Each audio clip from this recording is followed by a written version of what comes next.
Oi, gente, tudo bem? Pessoal, eu tô amando que vocês estão interagindo comigo lá no Instagram, mandando dicas de vídeos, mandando dúvidas, perguntando mais sobre os conteúdos, etc. E eu amo essa interação. E aí, esse vídeo de hoje, inclusive, é baseado em muitas dúvidas que vocês tiveram sobre como organizar a pasta do paciente. Mas antes, deixa eu me apresentar. Eu sou Valesca Romão, sou psicóloga clínica há 6 anos e tenho um mestrado pela USP em Psicologia do Desenvolvimento. E hoje a gente vai aprender a organizar toda a sua pasta do paciente passo a passo, certo? Não sei se esse vídeo vai ficar muito longo, mas a gente vai vendo aí, tá bom? Então vamos lá. Gente, como é que eu faço? Eu compro essas pastinhas aqui, ó, deixa eu até tirar pra vocês verem. Vocês sabem essas pastinhas que tem tipo umas divisórias? Então eu compro uma dessa para cada paciente, porque aí fica bem melhor de organizar. Então no dia que eu vou atender paciente XYZ, eu já deixo tudo organizadinho, o material de atendimento ali na minha mesa. Então eu vou só pegando, fazendo as anotações, enfim. Então é uma forma que eu encontrei assim que eu realmente consigo me organizar melhor. Então eu compro essas pastinhas aí que vendem na internet e aí eu organizo cada um. Então vamos lá, vamos para a organização da pasta. Eu tenho um vídeo anterior em que eu falo sobre os 5 materiais que você precisa levar para a anamnese, que é o primeiro contato com a família. Então, nesse vídeo eu te mostrei a tabela de identificação, que é uma tabela com informações resumidas do paciente, como a rotina dele semanal, o histórico de medicamentos e o histórico de acompanhamento em outras áreas. Então, essa criança às vezes é acompanhada por outros profissionais ou já foi acompanhada por outros profissionais, e é importante você colocar os dados aqui e toda essa informação. Esse é um documento que eu tento, né, claro que às vezes na correria acaba saindo do lugar, mas eu tento deixar ele sempre assim na frente para eu saber de quem é a pasta. E muitas vezes eu coloco, até escrever aqui o nome fictício, tá? O nome do paciente aqui, ó. Coloco o nome do paciente aqui e aí eu já sei que aquela pasta é do fulaninho, tá? Além da tabela inicial da identificação, eu também deixo a anamnese, que foi o primeiro material que você fez com a família, tudo escrito direitinho. Todos esses materiais têm que estar carimbados e assinados pelo profissional, então tem que ter a descrição, né, de quem é e os seus dados também, em todas as páginas, certo? Então a entrevista de anamnese também fica dentro dessa pasta. Ah, Valesca, mas eu fiz a entrevista de anamnese virtual. Não tem problema, você pode deixar numa pasta do seu paciente todos os arquivos virtuais. Ah, Valesca, mas eu atendo essa criança ou esse adolescente no modo virtual e é tudo virtual. Então você vai criar uma pasta com todos esses arquivos que eu tô falando aqui pra vocês, mas de forma virtual. Mas é preciso ter esses arquivos salvos em algum lugar. Porque se o CRP chegar, mesmo que isso seja guardado de forma digital, não é nem virtual, né? É digital, ele vai pedir para ver e você tem que ter tudo organizadinho para mostrar. A autorização de acompanhamento, que é aquele modelinho que o CRP disponibiliza, você também precisa ter na pasta do paciente. O contrato também é algo que precisa estar na pasta. E aí, no contrato, normalmente eu coloco cláusulas falando sobre a questão das faltas, sobre como os valores podem se atualizar a cada ano. E aí eu deixo até o link aqui da tabela que o Conselho de Psicologia fornece. Então, o Conselho de Psicologia, ele dá valores, assim, base, né? Ele coloca até, acho que é inferior, médio e superior, de valores de atendimentos. Então, de uma avaliação, de uma consulta clínica, de anamnese, enfim. Ele coloca lá nessa tabelinha, e aí eu já coloco isso para a família, né? Que os valores podem ser atualizados anualmente por conta dos ajustes. No contrato, eu também coloco a duração da sessão, a média de tempo, se vai ser presencial ou virtual. Coloco sobre a questão do sigilo e explico sobre a questão de férias ou viagens, que, por exemplo, eu não cobro. Eu sei que tem alguns profissionais que cobram pelo seu tempo de férias, não é o meu caso. Então, eu coloco aqui para os pais que quando eu estiver ausente, o valor não vai ser cobrado. No caso deles, quando eles precisarem faltar, eles precisam avisar com 24 horas de antecedência, tá? E aí eu coloco também outras disposições gerais, outras coisas para esse contrato. Eu tive a ajuda de uma amiga que é advogada para fazer com todas as cláusulas bonitinho, então eu acho que esse é o contrato mais perto do ideal que eu já cheguei. Então, é um modelo muito bom.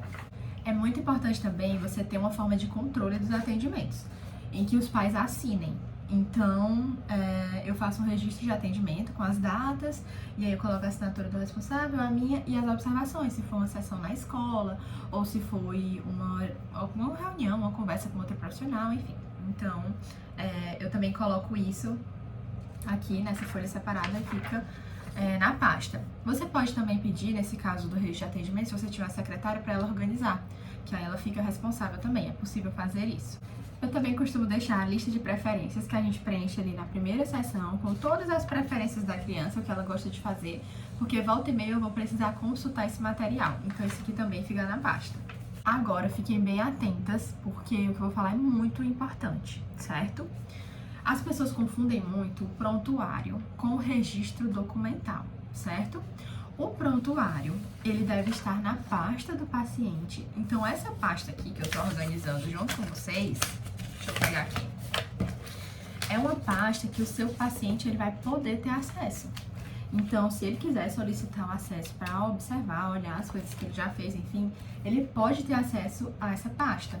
E nessa pasta, você precisa deixar o prontuário. O que é o prontuário?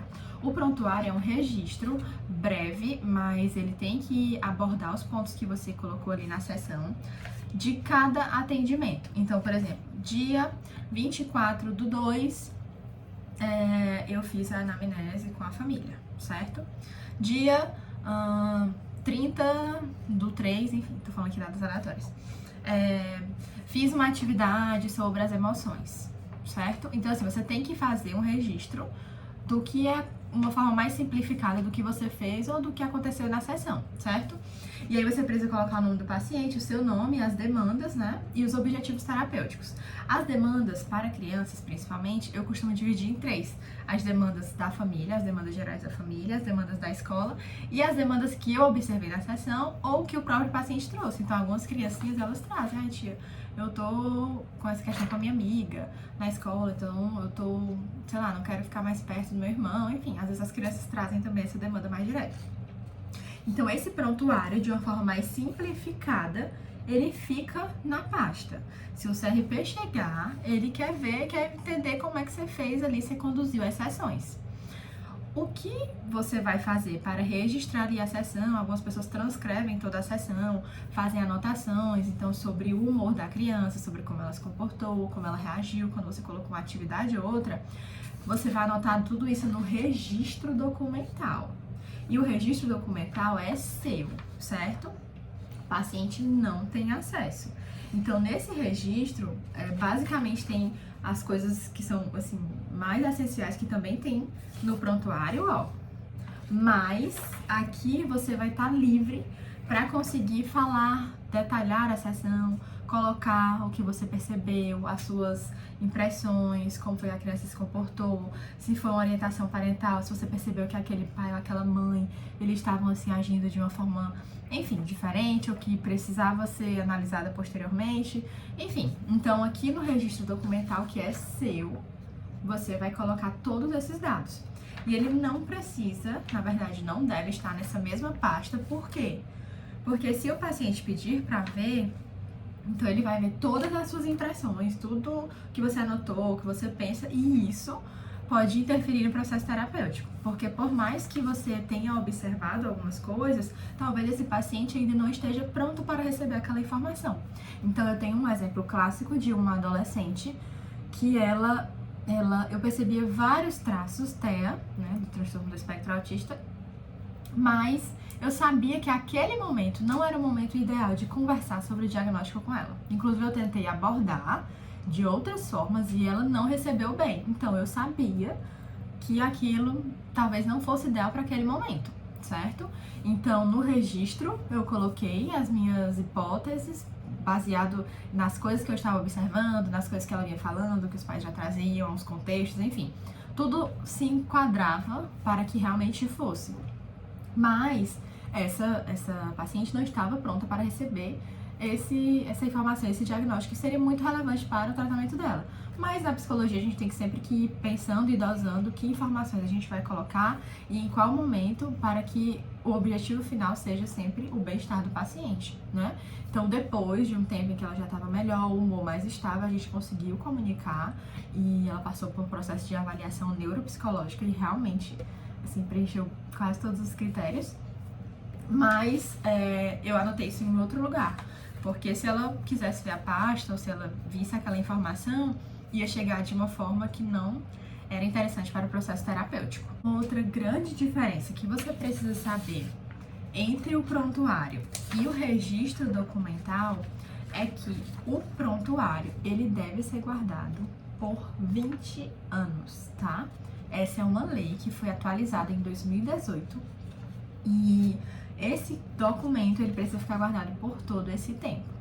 A outra diferença é que o prontuário, ele também vai poder ser acessado por outros profissionais, pelo paciente, pelos agentes, né, do CRP. Então, esse arquivo, ele é um arquivo mais, entre várias aspas, mais público. Então, o próprio paciente, outros profissionais e os profissionais do CRP também podem ter acesso. E ele deve ser guardado por 20 anos, tá?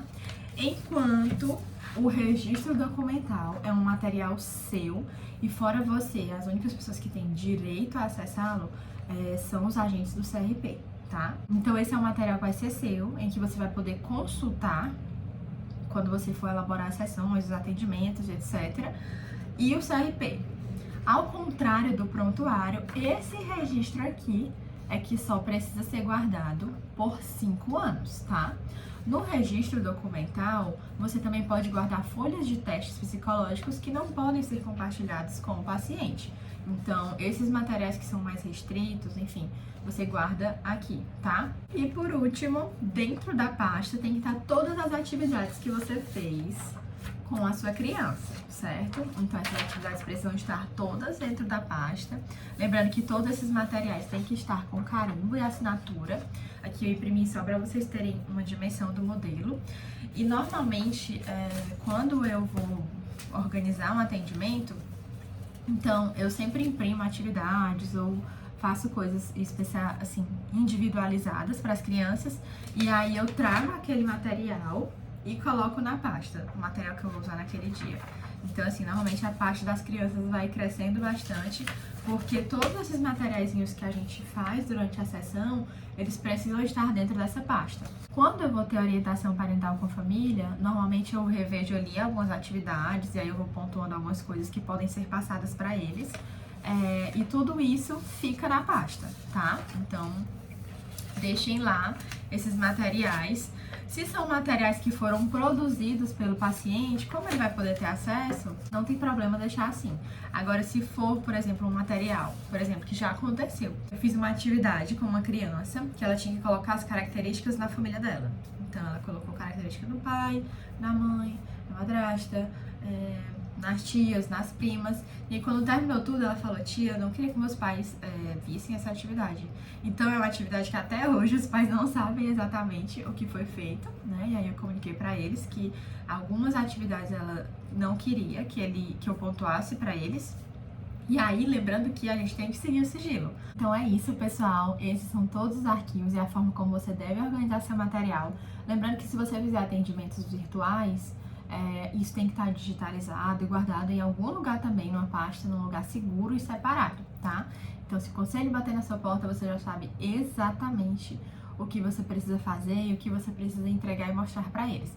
Lembrando que o conselho não vai bater na sua porta e vai caçar o seu CRP porque você, sei lá, não tem algum carimbo, ou tá faltando algum arquivo, ou tem algo que não tá organizado devidamente. O conselho também tá aí para ajudar a gente a exercer da melhor forma a nossa prática.